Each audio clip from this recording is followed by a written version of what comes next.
Tov, what do you say? Welcome to our Monday night shiur. We want to thank our sponsor on the get-go, David, my good friend from Roslyn. His birthday is today. We wish him a happy birthday. He wanted to do, actually his birthday is tomorrow, but I told him if you do it a day before, it's also good. Because the sponsor Torah is always good.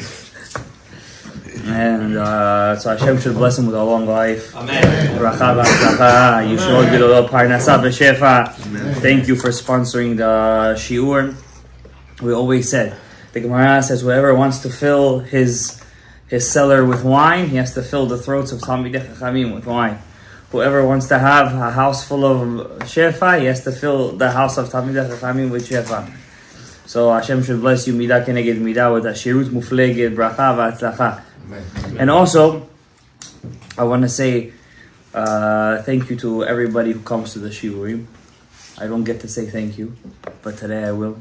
And our guests from Jersey, and to all the guys who come here to Divrei Torah, especially who come to hear Torah Ha'ari HaKadosh. We see a lot today. We're going to say a lot of things from the Ari HaKadosh. Zchut of the Ari should be Magen Alechem ve'aleinu. Today is the Hilulah of the Maharsha, Rav Shalom Eliezer, Shemuel Eliezer, I believe. Idols. He was the one of the great Mefarshim on the Shas, the Maharsha. So we might say a couple of words about him too. Today is a very special night. We're getting closer to Chanukah. We're exactly 20 days away from Chanukah.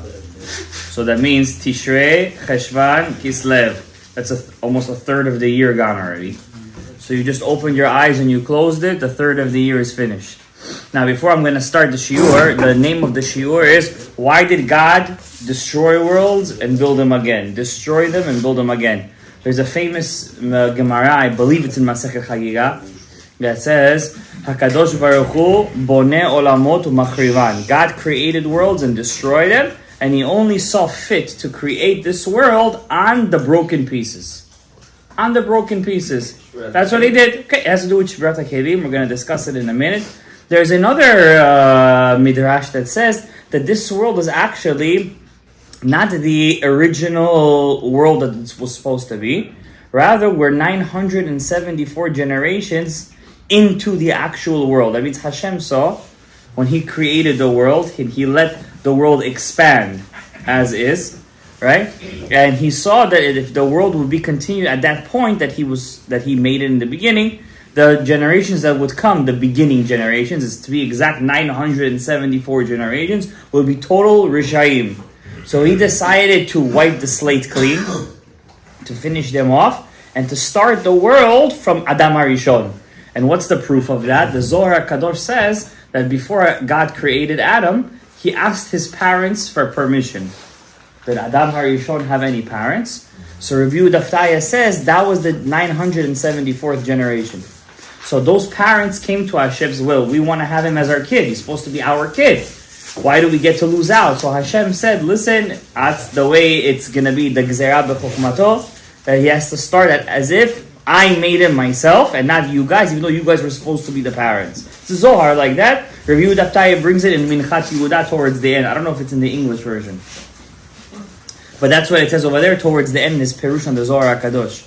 That there was, and so what's the secret of the number 974? I'm not going to answer all the numbers, all the answers today, but just to whet the appetite, I just want to let you guys know that this week's parasha is probably the most Kabbalistic parasha of the whole Sefer Bereshit. That's saying a lot. So long. Because you have Bereshit itself, 6 days of creation, Noach, the Teva, you have Vayera, you have Chaye Sarah, the Kadim, the jugs of water of Rivka, the burial of Sarah, and then you have the blessings of Yaakov and Esau, which is secrets in itself.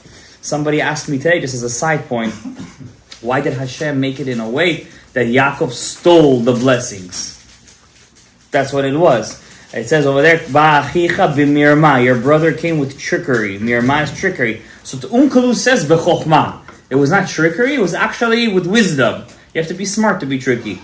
And this week's parasha too, Yaakov tells Rachel, Rachel Imenu, he says to her, don't worry, I'm your father's brother. So the Mefarshim say, what? He's not his brother, he's his nephew. No, he meant I'm your father's brother in trickery. He thinks he's tricky, I'm also tricky too. I could mess with him. At the end, she sold him out. Rachel sold Yaakov out not to embarrass Leah. Not to embarrass Leah. This whole parasha talks about zivugim. It talks about the olamot, akudim, nikudim, berudim. Everything Lavan himself is connected, his kedusha at least, is connected to the olam called Keter. That's why he's called Lavan, such a vile human being. How do we say in the Haggadah? Lavan bikesh la'akor et hakol. Lavan wanted to erase everything. How could his name be a connection to the highest partsuf in the olamot elyonim, called Ak, Adam Kadmon, Ak, which is connected to Keter. Keter is the seed, it's everything, it's the whiteness. On Shabbat we have to wear white or light colors because we need to connect to Keter. Whatever you wear has a reflection of what you are. So how could Lavan, who's the most vile human being in the whole Torah, he's the one that his name is there to be connected to the highest sphere, and Yaakov in a way was subservient to him, to the point where Yaakov at the end of the parasha has to make a treaty, he's forced to make a treaty with this vile human being called Lavan, who was an Oved Avodah Zarah. His Avodah Zarah was called Trafim, where he used to slaughter the heads of the firstborns, and then he would salt it and pickle it, mummify it, and then he would use it in some kind of a weird sorcery way where it would say some kind of atidot, nivuot to him. And of course, there's so many secrets of what's the secret of Rachel putting those Avodah Zarahs in the trunk of the camel and she's sitting on it. This is crazy stuff are going this week's parasha, amazing things. And we're not going to be able to go through everything. I want to discuss one thing specifically. It says in this week's parasha, so wait, before I go, so the guy asked him, why did Yaakov have to steal the blessings? I mean, if you look at it, any goy that's going to come and open up our Torah, he's like, well, you Jews, you see, you guys asked for it. Look at your grandfather. You know, he's over here stealing blessings, this, that. What's going on? You guys are Jewish people. You're supposed to be honest. What's going on? The Zohar says, he said, Anochi Esav Bechorecha. I am that I am. But Esav is your Bechor. Come on, you're playing a play on words over here. Say the truth. Or so the guy asked me, just tell your father, I bought the birthright, I bought the firstbornship, so I'm deserving of the blessings, not Esav. Correct or incorrect? And the answer, there's many answers. And of course I told you last week that Yitzchak knew Esav was a Rasha. Yitzchak told him, take your shechita knife, slaughter me. He did it. You don't tell a rabbi, buy me kosher food. You say that to a guy who doesn't know what's kosher, yes or no? You don't go to a person and be like, oh, don't forget to make sure it's kosher when you buy it for me. You only say that to who? To a Rasha. It's a famous story, we're going to get back to it. I just heard it today. Rav Mordechai Eliyahu said the story. One time, the Baba Sali, many people used to come to him. And of course, you come to a tzaddik, you come bearing gifts. So there is a mitzvah in the Torah called Bikurim. Bikurim is when you plant one of the 7 fruits of the Eretz Yisrael, and those fruits grow. The first of the fruits, you have to put it in a basket. You have to color it up nicely, and you have to bring it up to Yerushalayim. You bring it up to Yerushalayim, it's called Bikurim. The first, it also could be read as Bukharim. So this is a mitzvah that's very dear to the Bukharian Jews. So this Bikurim, there's also a mitzvah for the Ashkenazim too, don't worry about it. So this mitzvah of Bikurim, when you go to, we don't have this mitzvah anymore today. Why? We don't have the Beit HaMikdash. You have to bring it to the Kohen. So there was a big rabbi called Rav Eliyahu Mani. He has a book. And in this book, he writes over there many mitzvot that a person has to do, rare mitzvot. For example, the mitzvah to give a loan to a goy on interest. Many people don't fulfill this mitzvah in their lifetime. Where are you going to go? What am I, a banker over here? I'm going to give a loan, he's going to give me interest. Let's say you do have this mitzvah come to you. And a goy comes to you and asks you for a loan. It's a mitzvah to loan him on a ribit. To a Jew, it's a mitzvah. It's a mitzvah to do it. So a person could come back in the ibur or gilgul nishma just to fulfill this mitzvah.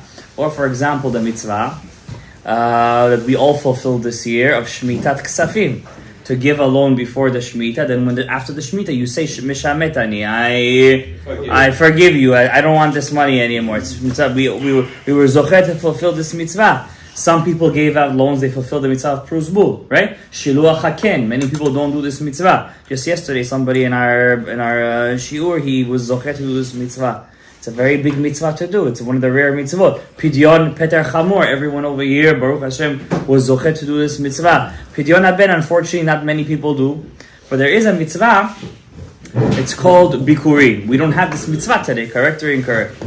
But, however, you could fulfill this mitzvah, says Rav Eliyahu Mani. How? When you go to see a tzaddik hu bichinat kohen. He writes like this, Rav Eliyahu Mani. He writes, when you go to the kohen, when you go to a tzaddik, come to him bearing gifts. So one time, one very rich French guy came to the Baba Sali with a whole package of meat and this and that. Comes to Baba Sali, come bearing gifts. This guy is a burba ma'aretz. Baba Sali was very sharp person. He wouldn't cut corners. So he came to him and the Baba said, I'm not taking this from you. He says to him, but Harav, he's like, I don't take stuff from people like you. He said, but I have a brother, he's a rabbi in Ramle, Rav Yitzchak, his name was Baba Chaki, Rav Yitzchak Abuchatz. Here, go to him, he's going to give you he'll take it from you. So he goes all the way to Ramle, bearing the gifts, with the meat, this, that, tzedakahs. He comes to him and the Baba Sali, and he said, your brother sent me from Nitivo to bring you the food. He said, why would my brother take him? He said, no. He said, why would my brother send this guy to me? Must be the kosher, the food is tarif. He's like, tell me the truth, is this food kosher? He says, no, I don't keep kosher. He says, listen, I can't take it from you, I keep kosher, Baruch Hashem. But I will make an esek with you. What's that esek? You're going to leave here right now, you're going back to France. You promise me, take upon yourself one mitzvah. What's the mitzvah? He was very big in Kiruv, Baba Chaki. He said, do this one mitzvah. What? Before you eat food, wash your hands al netilat yadayim. That's it. Before you eat, say al netilat yadayim, and then eat. Eat your treif. Chai, nishba. You swear? Swear. Shake the hands. I swear I'm going to do this. It's easy, he says. He goes on the plane, Air France, going back to wherever he's going, to Paris, and they're serving him now on the plane. Treif l'mahadurim. But you know, the French are very big in their pastries and baked goods. They bring some nice baguette, this, that. This guy he's a big guy. He's sitting over there, he's putting the thing, he's ready to eat. His wife tells him, didn't you promise the Baba Chaki you're gonna do al netilat yadayim? You're right. He tells the waitress, the dayelet, the woman, the stewardess, where can I want what things over here, a restaurant? The bathroom, you go, you wash your hands over there. He comes back, he does the nitilah, he promised, he's about to say, eat the food. His wife tells him, how are you going to say on this hamotzi lechem, over here you have non-kosher food? How are you going to say Hashem's name on that? And he's sitting over there, why, this Baba Chaki, he got me good over here. And he didn't eat the whole plane ride, he didn't touch it. How can I say Hashem's name on the food? And he didn't, slowly by slowly became Choser B'Tshuva from that. True story of Mordechai Eliyahu says the story. How the Chachamim knew from their insight, from the keen insight, what to tell a person to make him Choser B'Tshuva. Sometimes when a person comes to you, you have to, it's gonna come, it's gay. It's sometimes hard for a person to take why. He's right at the end of the day. But the Ari HaKadosh explains, every person is a kli. If I take a kli this big, and I come with a huge tank of water, I'm going to spill it in the kli, what's going to happen to the kli? It's going to explode.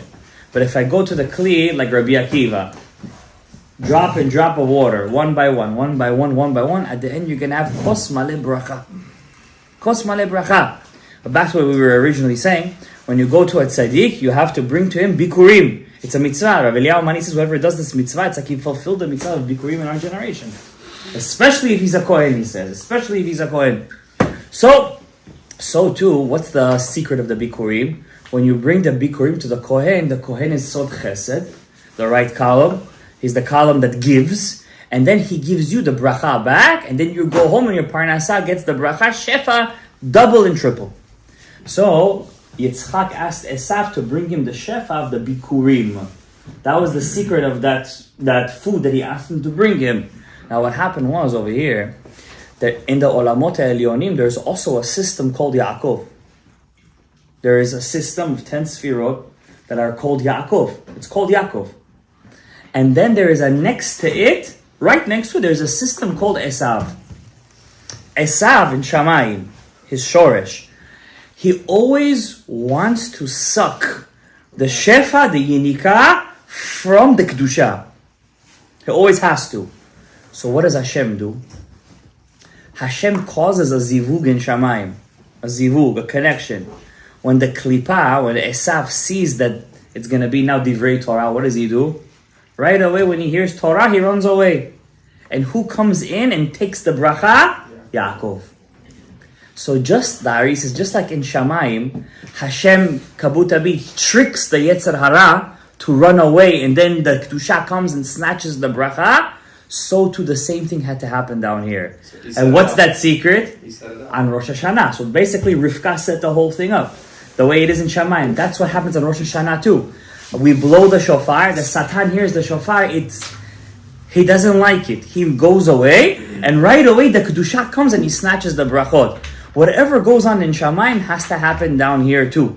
That's why sometimes in life, it says, Al titchok et hashah. Sometimes Hashem gives you an opportunity, a job opportunity. He gives you an opportunity for a bat zug.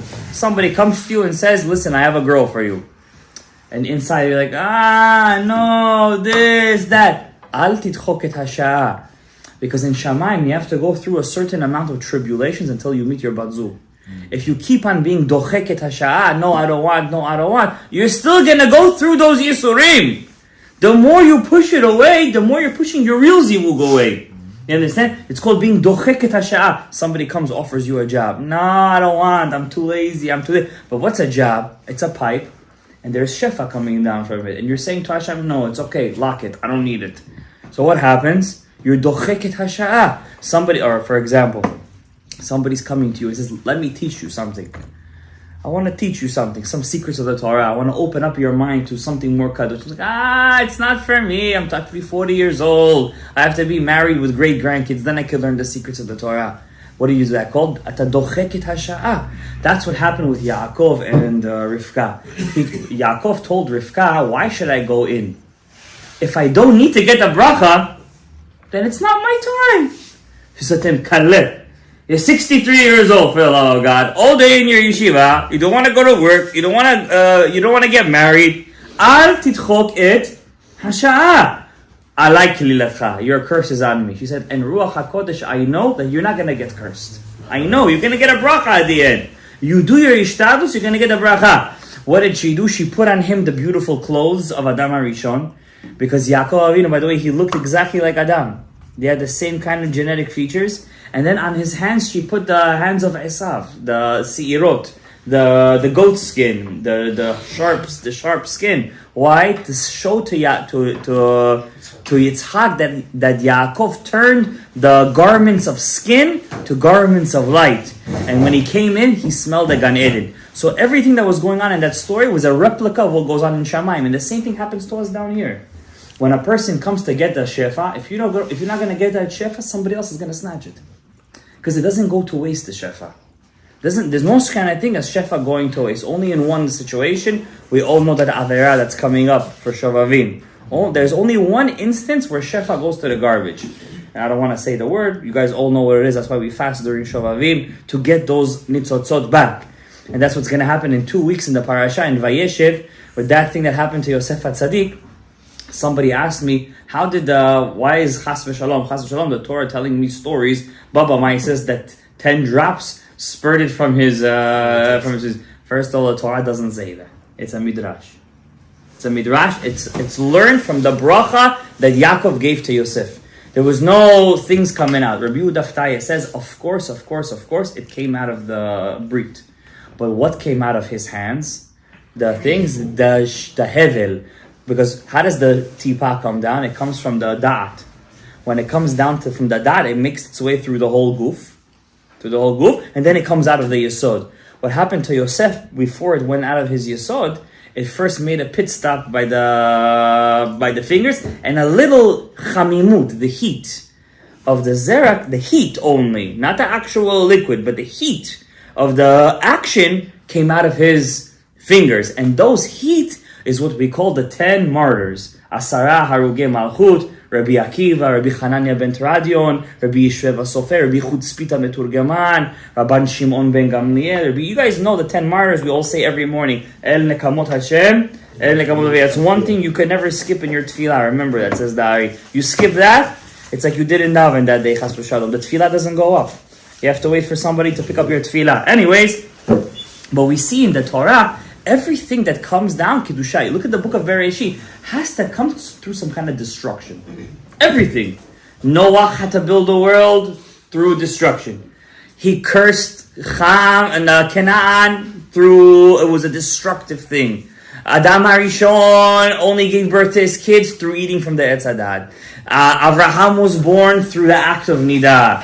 Yitzchak had to be slaughtered on the thing. Yaakov had to run away had to steal the blessings. And then we see this week's parasha, even his marriage to his wife had to be through some kind of tricky situation. Imagine waking up in the morning, it's not your wife.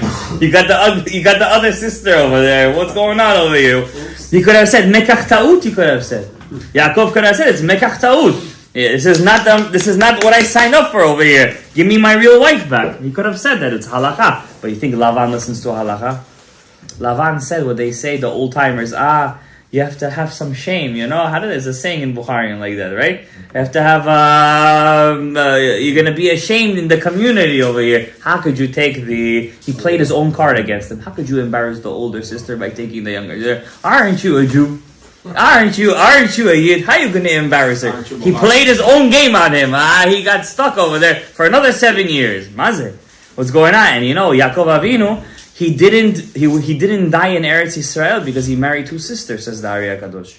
In Parashat Ba'alotcha and Shar Psukim, it was an Avera on his part for marrying 2 sisters. He wasn't allowed to do that. His plan was to do it correctly. First marry Rachel, have Yosef, who's the real Bechor, and then Binyamin, and then she's going to pass away. After that, he was going to take Leah, because he took Leah before her time. It says he hated Leah. What does that mean he hated Leah? He didn't see her as the Akeret Habayit.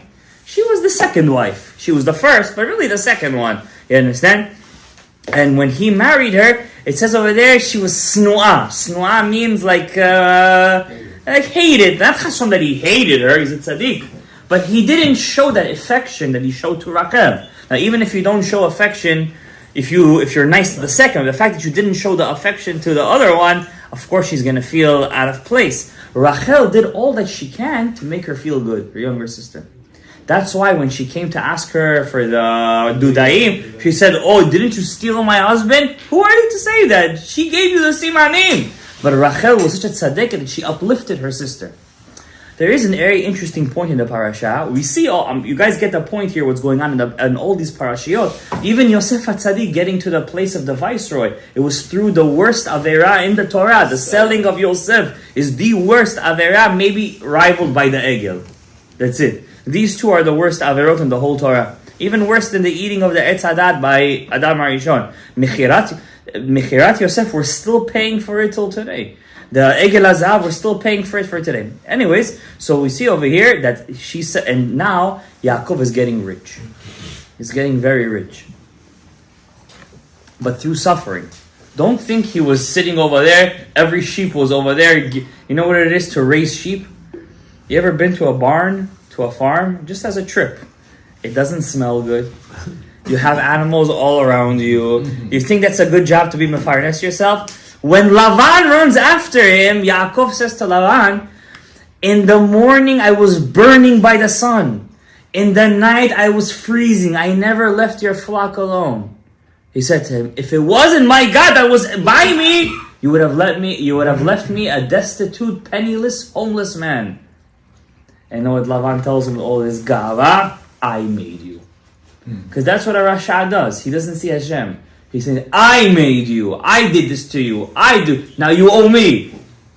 And then he fakes it. He kisses his daughters as if he loves them. And he leaves. We all know Lavan comes back as Bil'am. And Bil'am comes back as Naval. Naval Carmeli. That's the... Naval was the husband of Abigail, the prophetess. She was one of the 4 beautiful women in the world. She ends up marrying David HaMelech. Naval dies because he was too cheap. Why was he cheap? Because who's his Gilgul? Lavan. The guy can't even give a couple of sheep for his son-in-law. He's going to give. And David is a nitzotz also of Yaakov. It was the same tikkun going on over here. And now Yaakov wants to kill Lavan. David wants to kill Naval. And who saves his life?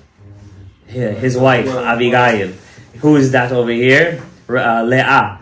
Because Lavan saved Leah by making sure she doesn't get embarrassed by being single. Because when a person is embarrassed, it's like he's dead. Now Abigail saves Naval by making sure David doesn't kill him.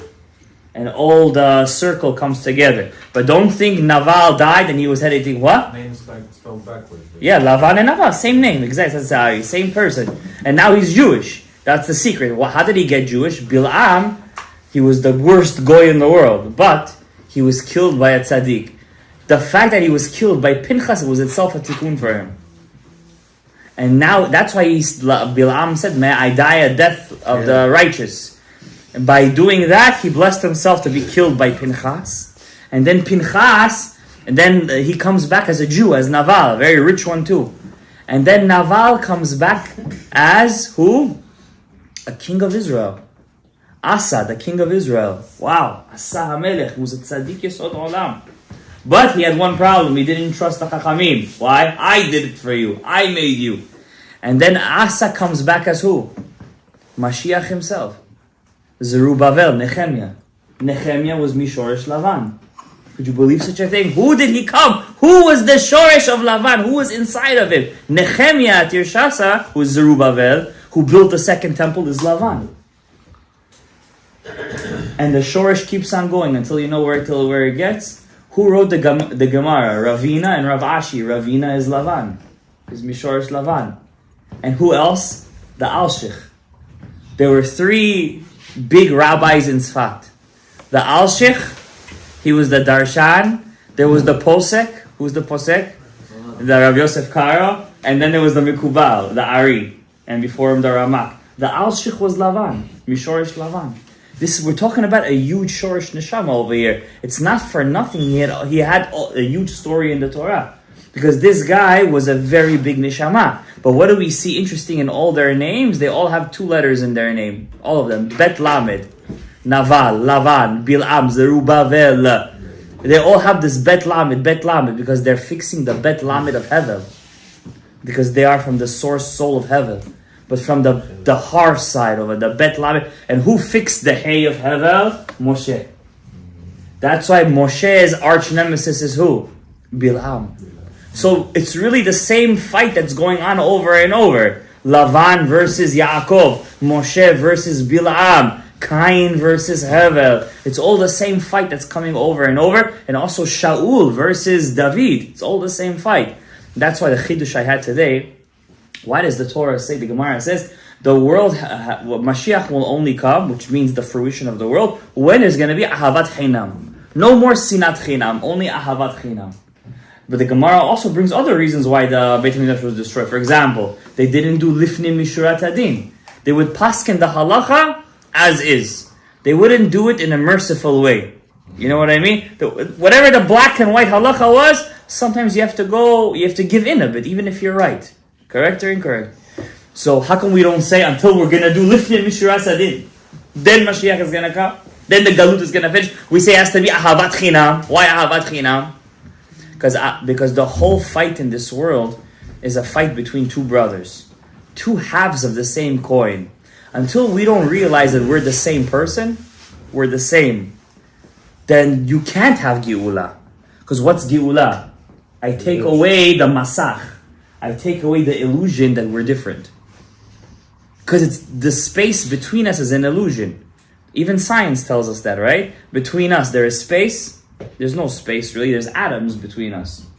Is it true or not? Is there such a thing as empty space? There's no empty space. Everything is filled with something. Correct? There's always matter, just we can't see it. You understand? We don't see it.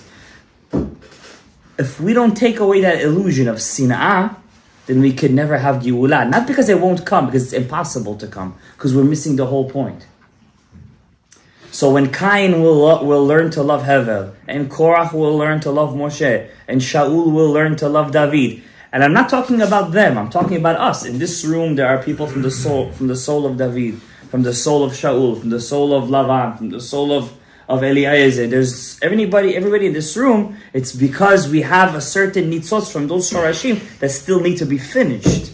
You understand? So you are one of those people. Until we don't learn that we have to work together and take away that illusion, it's never going to end. Sometimes we need the separation. When Lavan goes after Yaakov, he says to him, let's make a treaty. You're not going to pass your way, and I'm not going to pass. Of course, Lavan breaks the treaty the next second. He sends messengers to Esav. Guess who's coming your way? Finish the job. Finish the job. And he comes to him with 400 men. But at that moment, when Esav meets him with 400 men, what does he do? He hugs him and he kisses him. There's a machloket in the Gemara. One rabbi says he didn't kiss him. He was going for the neck. He was going for the jugular. He was going to rip it out. He was going to rip out his the Yaakov's. But Rabbi Shimon Bar Yochai says no. Rabbi Shimon Bar Yochai says he actually kissed him for real that time. But he wanted to buy it. He had him. No, that's one man to Omar. But Rabbi Shimon says no in the Gemara. He says he actually kissed him for real that time. He had rachamim, v'afta l'rakamocha. And then what does it say? V'yavo Yaakov Shalem. Then Yaakov was Shalem. Then Yaakov is complete. Then it's complete. That's why most Gerim come from Esav. He had billions of Nishamot Kedoshot inside of him. He had billions of Gerim inside of him. What's interesting in the parasha, and this is the point I wanted to get, the main point. All of the Ari's works is in one sentence in this week's parasha. When Yaakov is going through very big financial ruin, because he's working for free, basically. For 7 years, he worked for a woman. And then, he doesn't get the woman he wants. And then, for another 7 years, he works for another woman. So for 14 years, he worked for free. And then how many years he worked for the... 10 years. I think so. 14. He was away 22 years altogether. So it's going to be another 7 years he worked. 21 years. And 1 year it took him to come back. What about the 14 years he was in Shem and Ever's yeshiva? Do we count that? Because we know he was 84 when he got married, but he was 63 when he left. What do we say about those 14 years that are missing in the middle? It doesn't count. Why? Learning Torah is not considered bitul kibud avayim. That's actually the source. Learning Torah is on the same level. Talmud Torah keneged kulam. But Yaakov Avinu, he's seeing financial ruin, and it's not easy. He has 12 kids. He's got to feed them, no? It's also said that he needed to go through the yeshiva in order to get ready for... That's true, that's true. And we also mentioned this chidush once. While he was there, he didn't sleep. And 14 is Gematria David. And we see the connection between Yaakov and David. Right? Because David, Naval, Lavan, it's all connected. But, he had money? Yeah, everything was taken away. Eliphaz went after him. Eliphaz, the father of Amalek, went after him, And then he gave it to, his brother anyway. Who? After he came back, he gave everything to his brother, just leave me alone. But anyways, Yaakov Avinu, Hashem gives him the shefa at the end. What happened? He's there, a shepherd, a very hard job, very stinky, smelly job. The Gemara says, don't ever be a shepherd. Don't ever raise animals.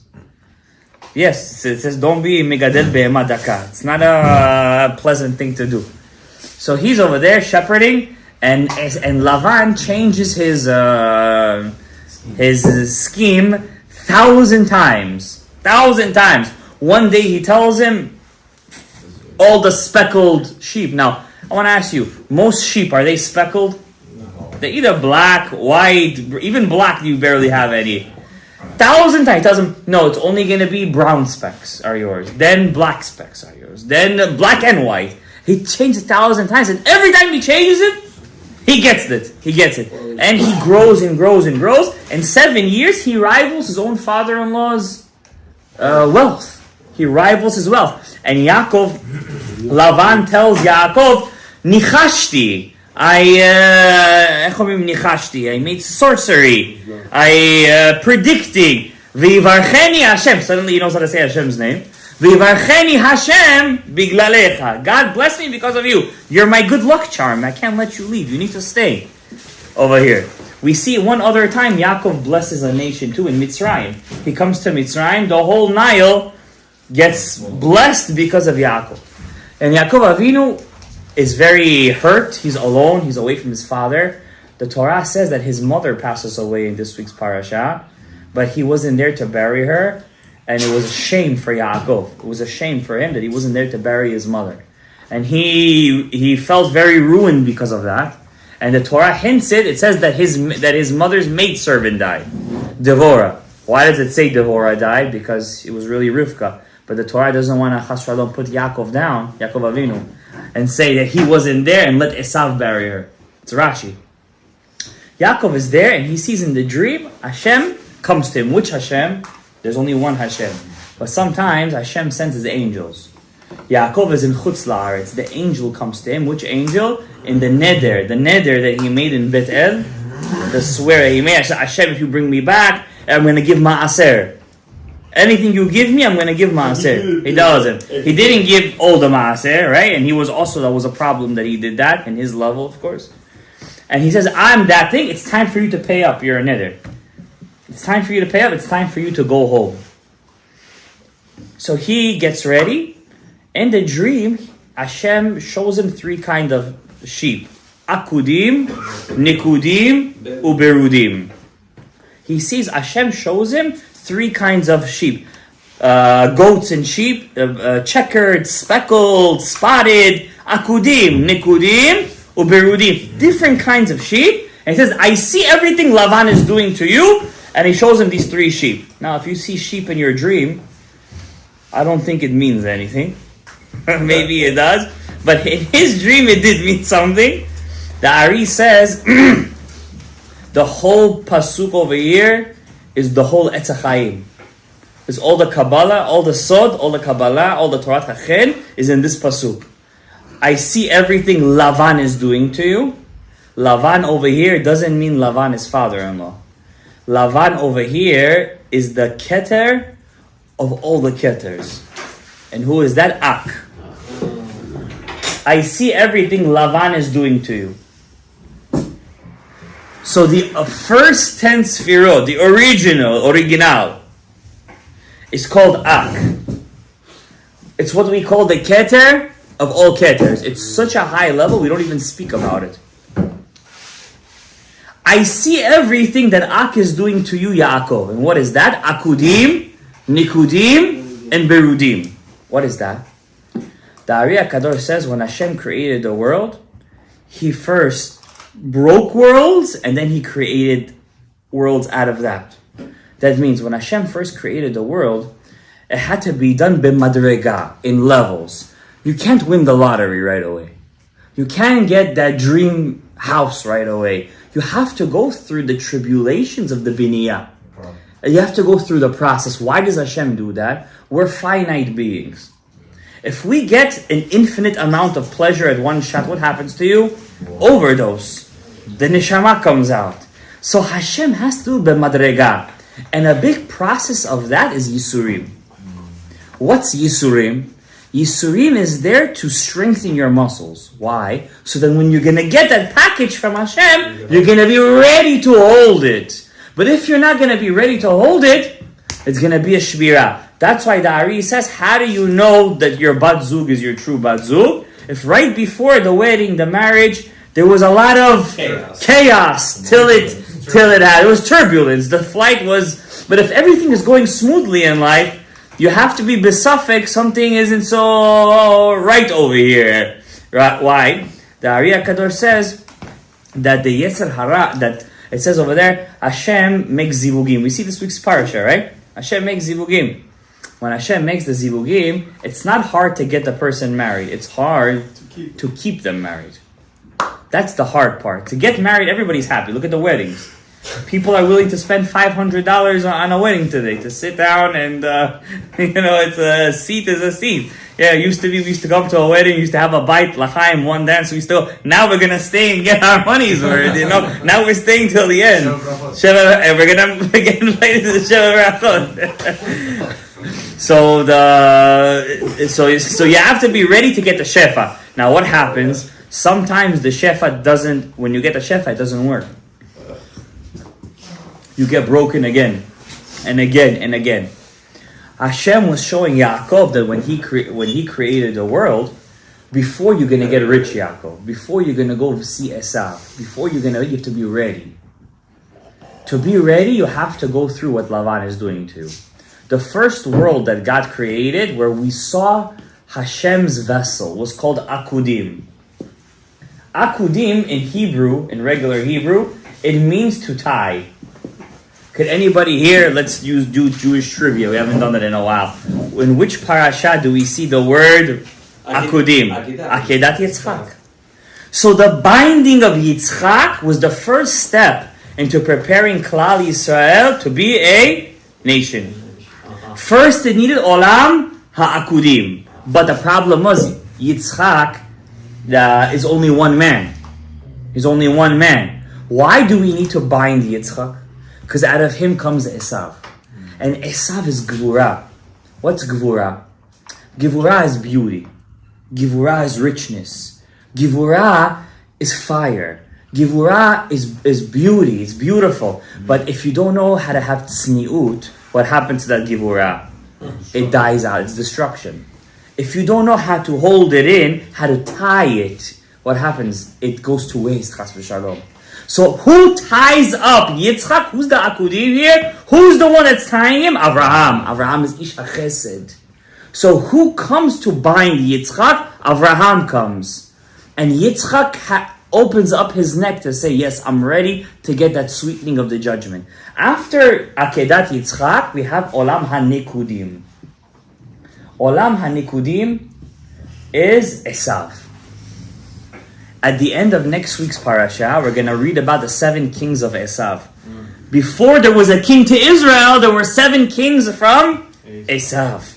Those 7 kings are the original 7 sfirot, called the Midot, which are Chesed, Gevurah, Tiferet, Netzach, Hod, Yesod, and Malchut. But they didn't have these names originally. They had different names.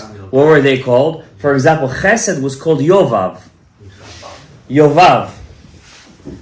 Gevurah was called Chusham. Tiferet was called Hadad. Netzach and Hod were one king called Samlam Masleka. Yesod was called who? Shaul. By the way, this is where Shaul HaMelech's neshama came from. That's why his kingship didn't last. It didn't last and it broke. And then Malchut was originally called Baal Hanan. Inside of them was the Da'at. You know what was the Da'at's original name? Bela ben Beor. That's Bil'am. Says Rashi, that's Bil'am. Not in the Torah, in a different place he says that. Bela ben Beor is Bil'am. Who's Bil'am? Lavan. So who does Yaakov have to go through until he fixes these things and brings them to its real name, Chesed, Gevurah, Tiferet? Who does he have to fight against? Bil'am himself, Lavan. He has to fix him, but to fix them, what does he have to do to them? To take the Kedusha out of the Klippa is only one way. You have to break it. You have to go through tribulation. You have to break it. You have to build the world on a swamp. Because the swamp was the original world. And only through breaking it can I take out the good. Only, how do you know? Ever see a piece of gold come out of the ground? It doesn't look like gold. It looks like dirt. Mamash, dirt. How do you clean gold? Burn it. You have to burn it. You have to melt it. You have to refine it. And after you take out all the sigim, then you have a little 24 karat nugget. Out of all that balagan, you come out with something so little. That's what Hashem did in the beginning, and that's the last goat that Yaakov saw in his dream, which is Berudim, Olam HaTikun. What's Olam HaTikun? After Yaakov fixes it, he comes up as a new human being. He's Shalem with 12 sons. What's the Tikkun? Complete. The completion, children. The ability to reproduce and send it to the next generation. To have Talmidim. To have a place to teach Torah. To be a Rebbe. To be a father. To be a father and a Rebbe. Somebody was asking me for a source for something. I was opening up Masechet Kiddushin. page Lamed Aleph. It says over there, whoever teaches his kids Torah, it's the highest level. Whoever teaches his grandkids Torah, it's like he's giving the Torah at Mount Sinai. Wow, it's unbelievable things. Rabbi Yoshua ben Levi used to teach his grandson Shnayim Mikra v'Achat Targum. And the rabbis used to tell him, what are you doing? You're Rabbi Yoshua ben Levi. You should be teaching poskim. He says, what, you think it's easy to give Torah at Mount Sinai? Sometimes in life we think something is big, but it's really small.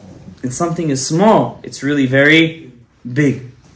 So whoever gets Aliyat Revi'i this week, he wins. Because the whole dream of Yaakov is an Aliyat Revi'i over here, where he sees the Akudim, the Nikudim, the Berudim. Now, where do you see this in your everyday life? I'm going to tell you a secret now where you could have this kavanah every single day. That's Shemot of Hashem. Every day you could have this kavanah when you wake up in the morning. Why? We go through this process every day. Every day. You have the microcosm, then you have the macrocosm, right? How do you go through this every day? When you go to sleep at night, you're basically going through a shavira. It's 1/60th of death. You're breaking, your body breaks. When a person is asleep, he's like he's dead. Only his heart is beating and his mind is dreaming, if hopefully kedusha and not tomorrow.